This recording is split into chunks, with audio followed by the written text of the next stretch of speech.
our privilege to welcome everybody back to the Spartan Family Media Center for game week. As a reminder, this press conference is being streamed on Clemson Plus as well as by our partners at The Roar and Fox Carolina. So we will ask that you please speak up and enunciate when asking a question so those audiences can hear what you're asking. As always, Coach Swinney will have some opening comments, then we'll go to questions in the room, and if time permits at the end, we'll go to questions virtually via Zoom. Coach, whenever you're ready, take it away. All right, well, it's go time. So I know everybody in here is ready to roll, and it's exciting always to kick the season off. And this time next Tuesday, we'll have a result, and we'll be on to the next one. But getting the process started is always a lot of fun. You know, it's a ton of work that goes into just getting to this moment right here. And you know, I'm proud of our team and how they've worked since January. But in particular, our team and our staff the last 6 or 7 weeks, I mean, there's a lot that goes into getting to this point. And they've done a great job. And, you know, now we got to go play a ball game, see where we are, and go from there. And it's going to be exciting. Excited to be at home. I know it's going to be an amazing environment. The team had a chance to get out there last night under the lights, and there's just something special about game week. It doesn't matter if you're a peewee team or a senior in high school, or Aaron Rodgers that's 50. When you wake up and it's game week, it's like it's game week. I mean, and that's everybody. If this is what you do for a living and you cover this sport, y'all probably all said the same thing this week. Like, it's game week. Like, let's go. All right, this is what we signed up to do. All right, this is it's awesome. So man, I love it, and just looking forward to watching our team play and compete. With everything they got a great matchup, obviously, with LSU coming in here, and Coach Kelly is. His track record is, easy to look up. I mean, he's got a long track record of winning for a long time. So you don't get lucky and have jobs like LSU. He's a great coach, and has his team really well positioned to have a great year. This is a very talented football team on both sides of the ball. Similar to us in a lot of ways. In that they've got elite quarterback play. Elite skill, and they got dudes in the trenches on both sides. So it's a very similar team as far as just the makeup. So that's why it's a top 10 matchup, and I don't have any doubt it's going to be one heck of a game. Quarterback's a really good player. He's a leader. He's tough. Got a lot of respect for him. I've never met him. But man, I got a ton of respect for this kid. He's a guy that has stayed and he's developed, and now he's on his way to being a high draft pick. But he's got a lot of poise. He's got great instincts, really good pocket awareness. He's got big time arm talent. He's tough, and they've put a good group together up front. They had some guys that graduate, move on.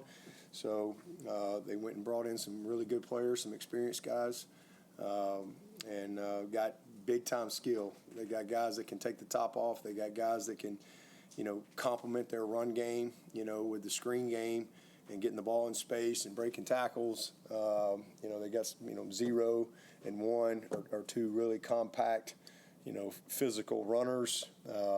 3 is a rocket ship. 4, I think, is number 4, kid coming over from Oklahoma. He's a big-bodied receiver. He'll be the biggest guy out there. So, 29 is as good as we'll probably see. I mean, he's a very, very, very good back. He is strong. He's powerful. He breaks tackles. He's has the speed to take it the distance. They do a good job of involving him in the run game. So, do a nice job in all areas. They really don't, in my opinion, have any weaknesses on the offensive side of the ball. They equip the quarterback to make them right, and most of the time he does that. And then over on the defensive side, elite linebacker play. They've got a lot of experience there. I think probably as good a corners as we'll see all year. Number one is back. He's a great player, got length, and then they went and got the kid from Virginia Tech, who we've seen, know a lot about him. He's a great player. Safeties are really good players, and then they're stout up front. The guys that are back from last year, good players, and they went and added, a few guys. So, got the kid from Florida State, who we've played against. They got the kid from Florida, who's a really good physical player as well, coming off the edge. So, I mean, it's just, again, I think a really good complete team, but defensively, all three levels, they got dudes, and I think that Coach Kelly has stated this is, he thinks his best defense that he's had and maybe his best team. And I can see why when you really study these guys. So should be a heck of a matchup. And from a health standpoint, we're in a good spot. Been very fortunate to this point, and hopefully it stays that way. We got tough practice today. Tuesday's a tough day. Tough day tomorrow as well. So a couple of days we gotta get through. But as we sit right now, we're in a good spot from an injury standpoint. Going into the season. So with that, I'll take your questions. Coach, what do you think about LSU, Coach Kelly kind of heightening the emphasis on the opener as opposed to other big openers that they've had in recent years, putting the Tiger ball up in their weight room? Yeah, I don't have any thoughts either way. I mean, everybody, I can't put myself in his team room, locker room. Everybody has their, own way as far as what you got to do in whatever moment, whatever team that you're coaching at that particular time. He's done it a long time, so whatever he wants to do, I'll leave it up to him. Is Walker Park seat fully cleared, or is it in green or yellow? Or? He's back in practice, so he's doing good. How is Jay Haynes continue to progress? He's coming. He's not going to play this week, but he's right there. I mean, we knew going in he would probably. He's been in green, so they just haven't. Him and Ari are two guys that have been in green really all camp. So next step is for them fully back into practice as far as contact. So they're both close, and they're just both coming off pretty good knee injuries, and they just want to be really cautious with those guys before we really put them out there. So they're both again doing really well, and excited for them to fully be activated at some point soon. Speaking of Haynes, would you say that Gideon and Cade and Easy are kind of on the same footing behind Adam Randall? I mean, we got to go into the games, and we'll see where it's at. But I think that all those, we have confidence in all those guys. But Adam will start it off for us, and we'll see how it all shapes out as we get some live play. But we have confidence in all those guys, and same with Jay when he gets back. Elyjah missed spring practice. Elyjah Thurmon, what did you see out of him, I guess, over the last month, and how comfortable are you with his versatility and being able to possibly go in there at right guard in a big moment? Man, I mean, we saw it last year. I mean, he had to go in. What was the first series of the Virginia Tech game, I think? First series, true freshman. And oh, by the way, they got the leading sack guy in America. I can't remember that guy's name, but he was leading the nation in sacks. And you got a true freshman out there, and he had a heck of a game. And then obviously the next game he gets hurt on the first play at Pitt. But we got a ton of confidence in Elyjah. He's had a great camp. He has, and we knew that when we signed him. What we didn't know, we hoped, but we didn't really know. You have to confirm things once you start coaching guys. But just how smart of a football player he is. Like, he's done it. He really has played 5 positions in high school, and so we saw that versatility. But how will that translate for us? And he really can play 5 positions. Like this kid is a special talent. He is a great football player, but we have all the confidence in him. He's had to play. He hasn't played as much center in camp because we've had to use him at tackle as well. So he's played some tackle, but I mean he could start anywhere for us. for sure. He's a starter for us. I mean, I don't even know who Matt's going to run out there first, honestly. I think it's kind of like, I don't know if y'all remember Dan Brooks, when we had all them. We had 5 guys that could start for 2 spots, and he'd grade them in Tiger Walk. He'd grade them in pregame. I didn't really ever know who was running out there first and I really didn't care. So they were all dudes. I knew Grady Jarrett was running out there, so it was really 4 guys for 1 spot, and they were all guys. All guys. So I kind of see it the same way with those 7 guys that we have in that offensive line that we see as starters. I think all those guys play every week unless somebody's hurt or something. But Elyjah is a starter.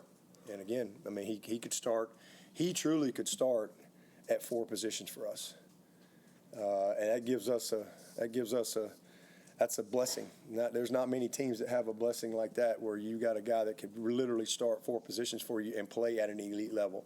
And we think he can do that. Obviously, he started at a left tackle for us already in the games.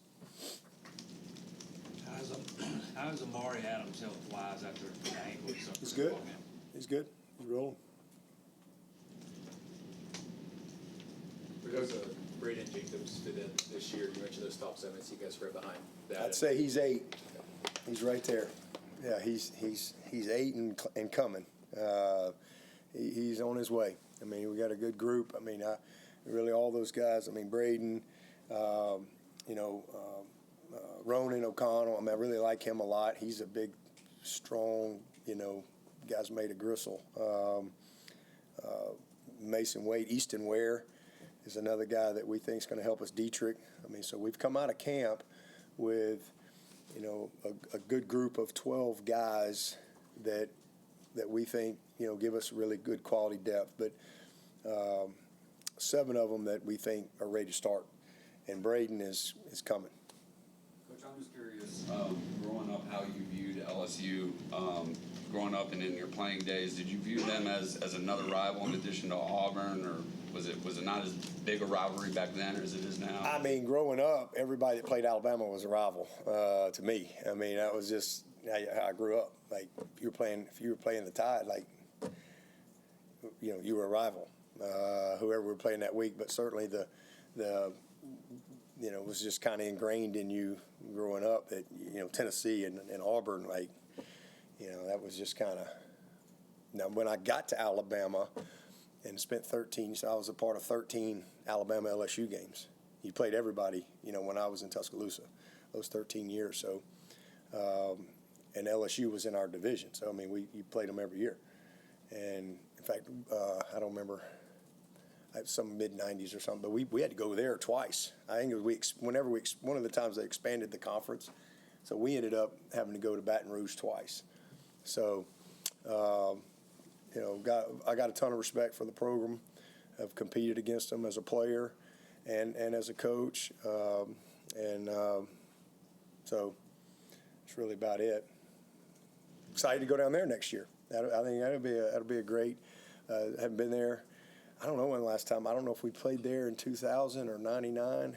I can't remember where we played them. I know in 98. In 98. Was it 98 or 99? We played them there because I just remember we won. We were down like 13 points with like a minute 40 or something, and we won. We hit Sean Alexander on a wheel route out the back door, and then because the game was over. I mean, it was like over, and we hit Sean Alexander, and then we hit Quincy Jackson on a little sprint wheel. We hit Quincy Jackson on a tip ball in the end zone. It was wide out for me, and I was a receiver coach. And then we onside kick, and Jason McCadley, another wide out, comes up with the onside kick. We hit Sean Alexander for the touchdown. Onside kick, Jason McCadley got it.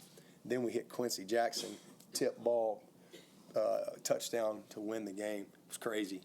That was one of the craziest games I've ever been a part of. So a lot of battles. I don't think they do it anymore. But back when I was playing, you'd come right out of the tunnel, and they'd have the tiger right there, like you're getting your gloves on, you're getting ready to go out for pregame, and it'd be like, and there he was.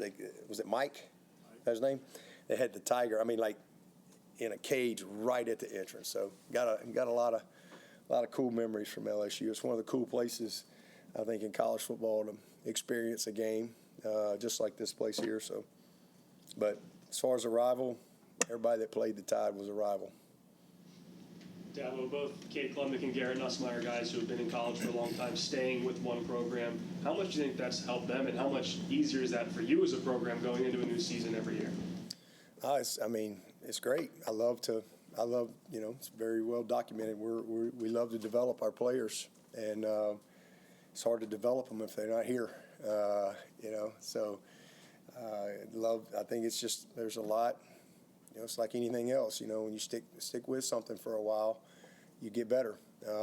And the continuity with the people around him. He's been playing with these guys for a while. I think it's great. I think we got a kid very similar behind Cade in Vizina. This is a kid that could have gone, a lot of places. But he chose to come here, and we really recruited him that way. We're going to redshirt you. I'm not going to sign a quarterback. You're going to be my 24. I think it was 24, whatever. You're going to be my 24 signee. I'm not going to go and get a young guy. I think it might have been when I brought Paul Tyson in or Hunter. I can't remember whoever I brought in that year. But you're going to be my 23 and 24 signee. He was 17 years old, and we kind of laid the path out. And hey, if you beat Cade out, you beat him out. But if he's what I think he is, hey, we'll put some separation between you. It's going to be a great opportunity for you to really develop. Like, you ought to be in this for the long term, not for just what's your freshman year. And CV really bought into that, and so he's put himself in a real good position. Y'all don't get to see him a lot, but that kid really has grown and really developed, and I think he's got a good future as well. But which is similar to Nussmeier, right? I'm not saying he's Nussmeier. I'm just saying a similar chosen path. He was behind a great player in Jaden Daniels, and kind of was developing. And then when his opportunity came, he's been amazing with it. So hopefully that will be a path for CV. But that's all to be determined. But as far as there's some similarities as far as the path chosen. When we've been able to kind of watch a little bit of practice, I've been noticed Tom Allen coaching his coaches as well as the players. Now that you've had a fall camp with him, have you learned anything new about him, or has something impressed you now that you're getting to go into a game? What stands out about him and his preparation? I guess I'd say, look, everything's kind of new because I just never worked for him. But I would think probably the biggest thing is he's the same guy every day. He's just the same guy every day. He really, he brings it every day. He shows up every day. He's very detailed. He's very organized. There were some things when I hired him that I really hoped that I kind of, in all my research and all my due diligence, this is kind of what everything was pointing toward. But again, until you experience it, and so it's been good to see just how he's managed the room. He's very organized, and he's just done a great job leading. Which is really was my main thing was, especially with the staff that we have. We got, as I've said many times, we got a bunch of strong alpha dudes in there, and I needed a guy that could really run that room with the intensity and accountability that I wanted, and he's just done a great job of that. So I've seen that every day, and again, he's been the same guy every day. I said last night on the radio show, it's been a great honeymoon. Hopefully it continues. We'll see. Is there another level Avieon Terrell can hit this year? Shoot, absolutely. He's got a whole way another levels to his game. From just consistency in performance and tackling and technique, fundamentals, his hands, finishing on a few more balls, recognition. He's developing. He's a developing player, but he's far from his ceiling. Punting has got a lot of the special teams focused as far as the questions, but what about field goal protection, and what makes you confident that that's shored up this year? Well, we worked really hard on it, and I like the guys that we put on the team personnel-wise. I think our personnel is better. We've got our battery back, so that's been very efficient. But we've got good length on the edges, and Matt takes ownership. That's his thing right there, and he's taking a lot of ownership on that field goal team. So just believe in him and all the rest of the coaches, everybody that works on it. But they've demonstrated it in practice. So hopefully that'll be a strength for us. You talk so often, Coach, about how limited number of game days there are for a college football team. If everything goes perfect, you guys get 16 opportunities. When you work all year for something, how do you feel the energy start to shift in the building on one of those rare game weeks? Oh, it's like I said, you wake up. I mean, like Sunday morning, you wake up and you're just like, wow, let's go. It's game week. It's just a different. I mean, we're not normal people. I mean, like none of us are normal. We're like really abnormal people. No normal people signs up to do this for a living. You got to be a little not normal to work all year for 12 days. I mean, again, especially in this sport, it's such a unique sport that way. It's so different from really every other sport. I mean, I don't really know another sport like it. It's baseball, basketball, soccer, track, tennis. I mean, you name it. Like, you play so much, you practice so much in football, you meet so much, you train so much, you condition so much, you play so little. It's such a unique game, and there's this enormous in America college football. There's just this enormous amount of interest and passion, and sometimes healthy, sometimes very unhealthy. But that you're gonna just you get a result, and it's just so much that comes with that result. Unwarranted praise, unwarranted criticism, whatever. It's all the same, but it's what makes it fun, right? And yet we all sign up for that. There's so much that goes into it, but man, I love it. I mean, I would rather know that feeling than not. But again, it just never gets old. It doesn't matter if I'm third grade playing on the flag football team back in the day, or man, a Friday night light, or playing days in Tuscaloosa. Like it's game week, and you just love it. I love the structure of it. I love putting it together. I love practice.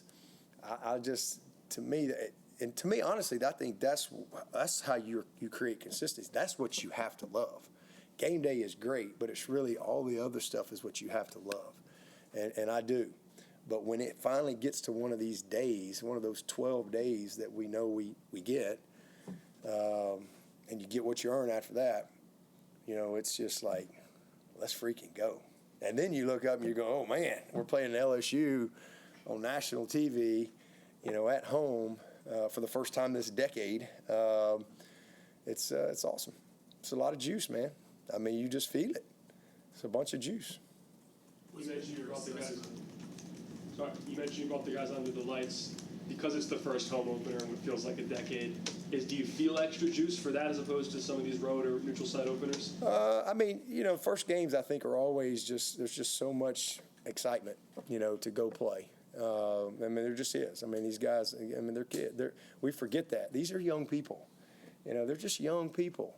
I mean, I know, when you don't really know people and you see them in a certain persona, these are just truly young people that are very passionate about what they do. And now they get a chance to go do it. It's just, there's always excitement. It don't matter who you play or where you play. It really is. But anytime you get a chance to have one of these 7 days here at home, and oh, by the way, it's the opener. I mean, yeah, there's some serious juice to that. It's a lot of fun. What's been your assessment of Will Heldt? He's a great player. He's bought in. He's really been a great fit for us. He's about his business. I mean, like, if this is what's required, he's always up here. Just who he is every day. Really, really talented player. And again, the kids love him. He's been a great fit for us. Coach, Harold Perkins missed most of last season with the ACL, but special. Seven? Yeah, 7. Baller. Defense. Yeah, special player. They like to use him in a lot of different ways, or at least before the injury. How much of a problem is he? A baller. He's a problem. He's a big problem. They moved him obviously he was playing end initially, and so I think that'll be a question for us early. Where is he? How do they use him in the run game, in the rush game? How do they use him, and where is he? Like those are that he but I promise you this: we won't have to look hard to find him. We know he'll be involved. So he's an elite player. He is a great football player. Will these be one of the back here, Dabo? Will these be one of the best set linebackers? I know you're going to see great ones all year, Yep. but those 3 guys combined. Oh yeah, for sure. I mean, theirs and ours. I think you're going to have great linebackers on the field. It's two really good groups of backers, both teams. But I mean, they got experience. We got experience. I think we've really developed a nice little core in our room, and but yeah, I mean, getting 7 back for them is a big shot in the arm, and how again, I mean, led them in sacks the year before, so he's productive, and I'm sure he'll be very confident getting back out there and ready to go. Do you have it in mind who's going to run out there first at punter? Has anybody separated themselves, or is it going to be I'm going to watch pregame warm-ups? Maybe. Might watch pregame warm-ups. It might be kind of down to that. But again, as I've said, we're we've got a competition, and I think we're as far as we can go into the competition without going to the games, because they've all been really good, and they've all been just okay, and. It's again not a situation like we had a couple of years ago when we were breaking in a new kicker, and we just didn't have many answers, and that was when we went and got Whitesy. I think we got the answers are here, but we're at a point where sometimes you just got to go play. I mean, you see that at quarterback. It's the same thing. I mean, there's been a lot of times we've had quarterbacks, and you can only get so far. When you got really good, we got that at a couple positions, honestly, not just punter. We've got a couple positions on our team where, I mean, your guys are going to play. I mean, it's kind of 50-50. So, all right, well, somebody's got to run out there first, but then we got to let them play, and then we go from there. Now we get some game tape, and you start, truly getting some game evaluation, and then maybe they both play well. Maybe you see a little separation. And that's what you want. You want competition, and we've got good competition, and but we need it to turn into good production, and that's the expectation. But I think all 3 guys could do the job and do it well. But we're just at that point where like nobody has really truly separated, and it's not because they all stink. It's not. It's because they've all done well, and I mean, it's punting. I mean, it ain't like we're hitting them in practice, and you can't simulate what they're going to see Saturday night. So we gotta get to the games, and then we'll go from there.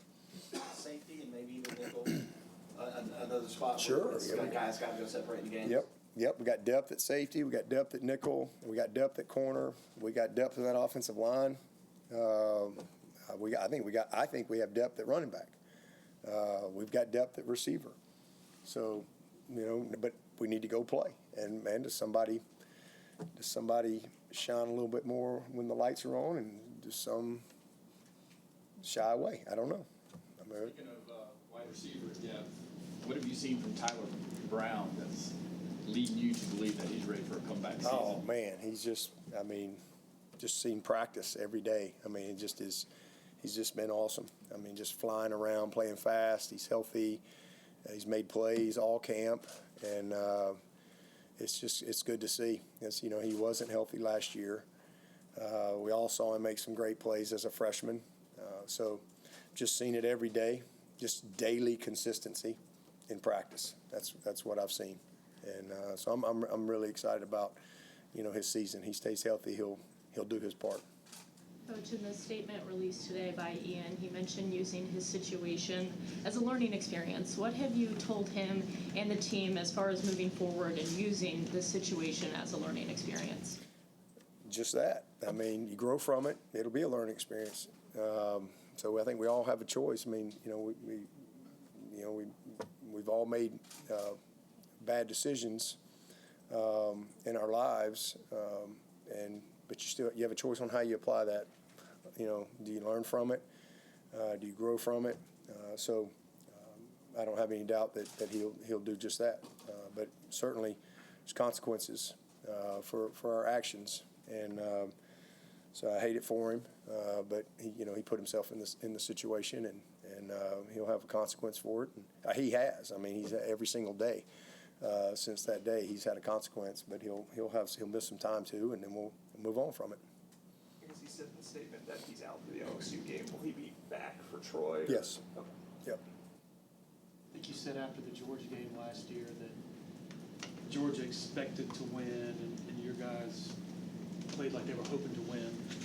What's your read on where your team was mentally then compared to where you think it is in that area now? Yeah, well, I think the biggest thing, when I watched the tape last year in our opener, we played tough, we played physical, and we were in shape. And those were three things that jumped. I know the score didn't indicate, but it's 6-0 at half, and we had the first big play of the game and we screwed it up. And we had another play we screwed up, right? And so we cost ourselves, and it's hard to make critical errors like that. But it's 6-0. And then all of a sudden you come out in the third quarter and they run a short motion switch versus basic football, and we just turn a guy wide open. And then they have a screen and we have a tackle, and we just break the tackle. It's 50. The next thing you know, it's 13-0, bam, bam, and you're like, whoa, and you're against a good team. And I didn't think we responded well in the third quarter, but I liked how we finished the game, and I thought there was good momentum. Again, it ain't always about the scoreboard. When this is what you do for a living, you always talk about how you play, and the things that were on tape were encouraging. They were more encouraging than discouraging as far as how you have to play, and we built on it, and we got better. But I felt like for sure, it was a situation, especially in the third quarter,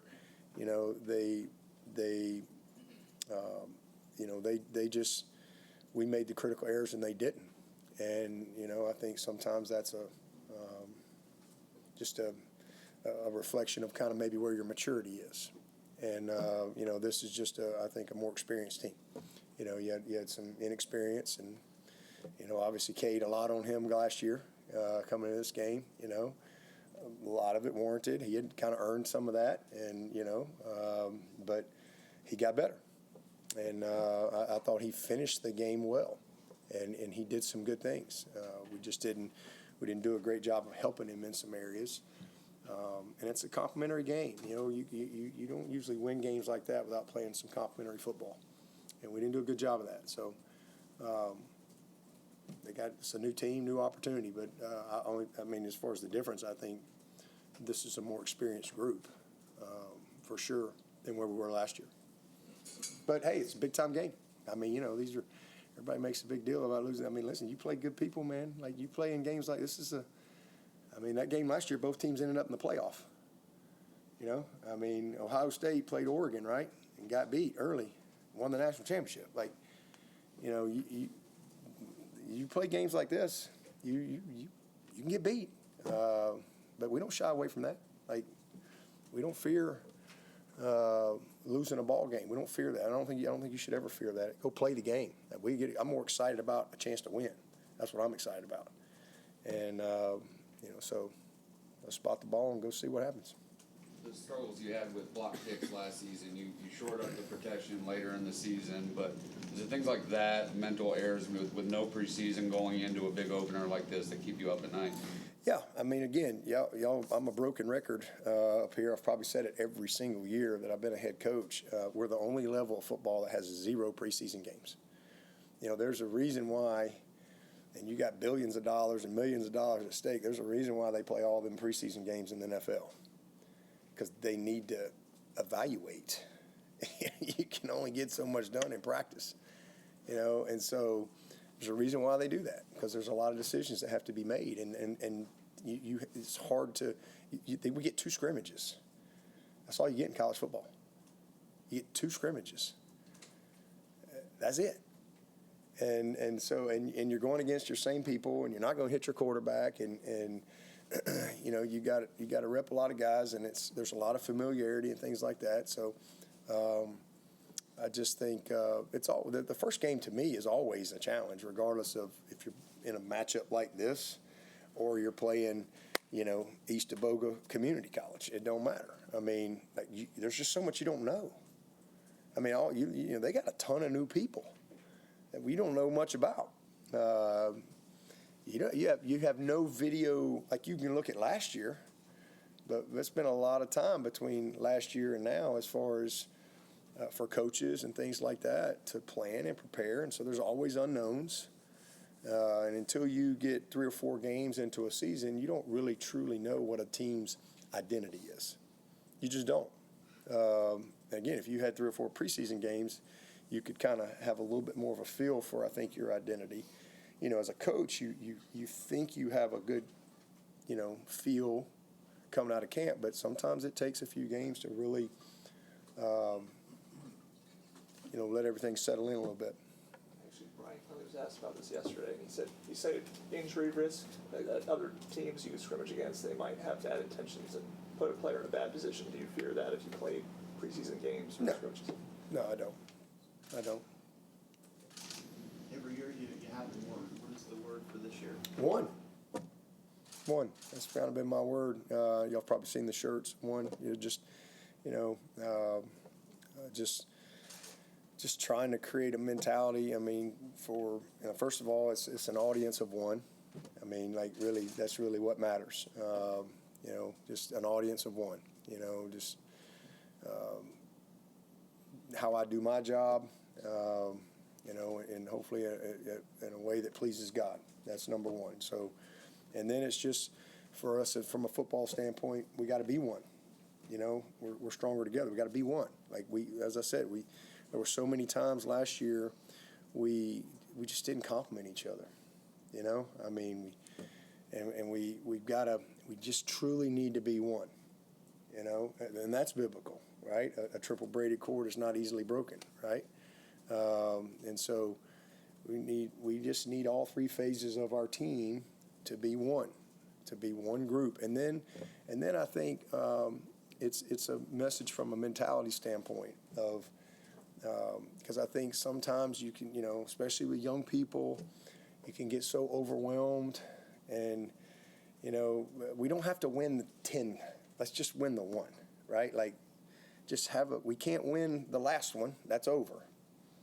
And we don't know about next. Let's just win the 1.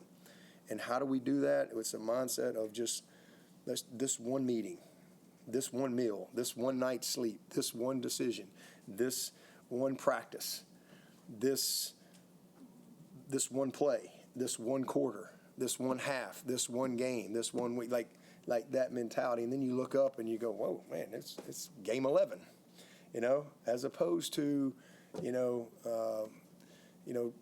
going and winning all 12. We're not going to win all 12 games in 1 week. We just need to focus on, we get 1 opener, let's win the 1. We get 1 Tuesday practice, let's just win the 1. Hey, they hit a big play on you, well, let's win this play, this one right here. Giving every play, every moment, the attention and detail that moment deserves. That's how you win the 1. And so just a mindset, I think, more than anything. And, that's really what it's about. And just try to just win the 1. And who knows, maybe in the end you'll be the 1. Maybe you'll be the 1 in your family that creates the change that you want to see in your family. Maybe you'll be the 1 in your field of whatever that you've chosen to do. But instead of focusing on that, let's just focus on winning the 1. The one moment that we're in, this one press conference. You know, again, the one Tuesday, the one meeting, the one whatever, the one meal, you name it, the one treatment, just whatever it is we're doing, like, let's just have that mindset. And I think that just simplifies things and helps you have, instead of being overwhelmed, you can be overjoyed in what you're doing. And that's really what I want for our team, man. I want them to really enjoy their time. Man, life is so short. Man, life is a very precious thing. And I get emails all the time. People call me all the time. People write me letters all the time of just some unbelievably tragic situations. And I think sometimes we lose our perspective. Man, I want these guys to really be overjoyed in the opportunity that they have and not be overwhelmed because they're so burdened by what may never come, you know. And so just a mindset, you know, again, an audience of one, be one, and let's win the one. That's all we need to focus on. Bad stuff's going to happen, all right? So that last one wasn't good. Let's win this one, you know, and that's just the mentality. And, okay, hey, that last one was great. Well, let's win this one. Like, and you start stacking those moments, and I think, again, that's how you have joy in your journey. 3-7 in your last 10 games against SEC teams. In those losses, is there something common that you've noticed maybe in going back and look at some of those games? I would say probably turnovers. You know, not doing some of the little things well that you need to do. I mean, probably played some good teams. I think sometimes you got to give the other team. I think Texas is pretty good. Georgia is pretty good. Texas and Georgia, playoff teams. South Carolina finished up a ranked team last year. You know, just not finishing in some opportunities. But if you really break it down, there was probably some critical mistakes and critical errors in games like that. That's usually what it comes down to.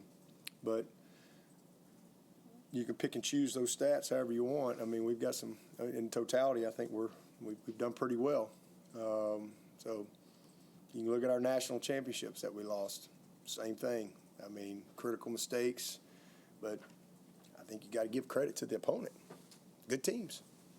You know, good. You can lose good teams when you sometimes they're just better than you. Sometimes you make some really critical errors that cost you. Got a couple more minutes with Coach. Do we have any questions virtually? Hey, Dabo, David Hay with ESPN. I know you don't like to think too big picture, but given that, you know, the ACC seems to always be fighting sort of the narrative as we go into playoff season, there's a lot of big games, including yours in week one. Like, how important do you think your game is and the larger scope of the ACC is to kind of show out on a national stage moment? Man, it's important for Clemson. That's all that matters to me. I mean, everybody else is going to create all the narratives and make all those storylines. I just honestly, it's important to Clemson. That's what I focus on. I don't make it any bigger than that. I mean, every game we play is the biggest game of the year, and most coaches will say that. Some mean it, some don't. I mean it. Every game we play is the biggest game of the year. Every game. Next week, we're going to play a Troy team that almost beat us twice right here. Our national championship team, that was a really good team, well documented. I think we won by like 30-23 or something like that. So every game we play is the biggest game of the year. All the other narratives, all the other stuff that people write about and talk about, I don't get distracted by that. It really has nothing to do with what I'm trying to do on a daily basis. Take one more for Coach if anybody has one. No depth chart week one this week. Is that trying to keep things mysterious? You mentioned earlier, just the unknowns. Mysterious. We're just trying to be mysterious. Keep everybody guessing, and we got some decisions that mysterious. Ooh, it's Halloween in August. Did you do that? Did you do that? Right on cue. Give her a raise. yeah, I mean, got a few decisions we literally may not make until pregame. So, y'all, no real need in it. Just creates more conversation than what we need to deal with right now. We'll talk about it next week. Y'all will be like, y'all ran this guy out there first. Well, you got there next. So we'll have something to talk about next week. All right, thank you, Coach. All right, appreciate it.